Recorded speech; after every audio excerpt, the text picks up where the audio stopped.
नसल्ली अला रसूलिल करीम अम्मा बाद क़ाल अल्लाहु तआला फ़िल क़ुरआनिल मजीद वल फ़ुरक़ानिल हमीद फ़अऊज़ु बिल्लाहि मिनश शैतानिर रजीम बिस्मिल्लाहिर रहमानिर रहीम अफ़ग़ैर दीनिल्लाहि यबग़ून वलहु अस्लमा मा फ़िस समावाति वल अर्ज़ि तौअन व करहन व इलैहि युरजऊन सदक़ल्लाहुल मौलानाहुल अलियुल अज़ीम।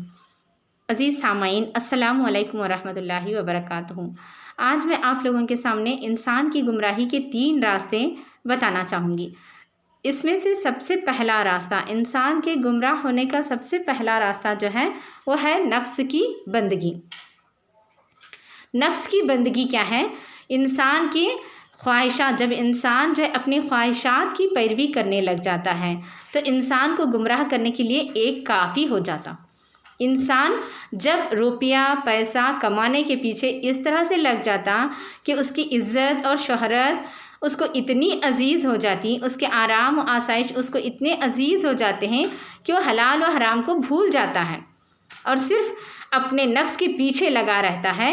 तो ये उसकी नफ्स की बंदगी हो गई। खुदा को छोड़कर वो अपने नफ्स का बंदा बन जाता है। तो फिर उसके बाद दूसरी जो रास्ता है दूसरा गुमराह होने का, वो है बाप दादा की अंधी तकलीद।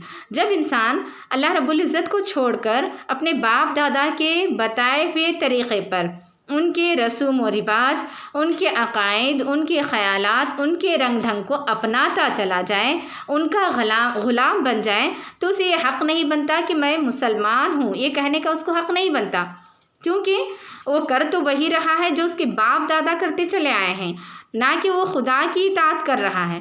तो इसीलिए देखिए कुरान मजीद में भी हमें पता चलता है, हज़रत मूसा अलैहिस्सलाम की कौम ने आपसे क्या कहा था? क्या तू हमें उस रास्ते से हटाना चाहता है जिस पर हमने अपने बाप दादा को पाया? और फिर हज़रत इब्राहीम अलैहिस्सलाम ने जब अपने कबीले वालों को शिर्क से रोका तो उन्होंने भी यही कहा, है ना, वजदना आबाअना लहा आबिदीन, हमने अपने बाप दादा को इन्हीं खुदाओं की बंदगी करते हुए पाया है, तो हम इनसे बाज आने वाले नहीं हैं, हम इन्हीं की इताअत करते चले जाएंगे। देखिए हर कौम जो है शिर्क से बाज रहने की जो है अपने लोगों को, अपनी कौम वालों को जो है तलक़ीन करते रहे हर नबी। तो हर एक का जवाब यही रहा कि हमने अपने बाप दादा को इसी तरीक़े पर पाया है। आज भी हम देखते हैं, किसी को हम बताना चाहते हैं कोई अच्छी बात, कोई सही बात, किसी को सीधे रास्ते की तरफ हमें दावत देते हैं, तो लोगों का कहना यही होता कि हमने तो अपने बाप दादा को इसी तरीके पर पाया है, हम भी यही करेंगे।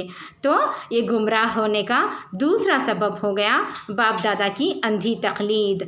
और फिर तीसरा रास्ता जिससे इंसान गुमराह हो जाता है वो है गैरुल्लाह की इताअत।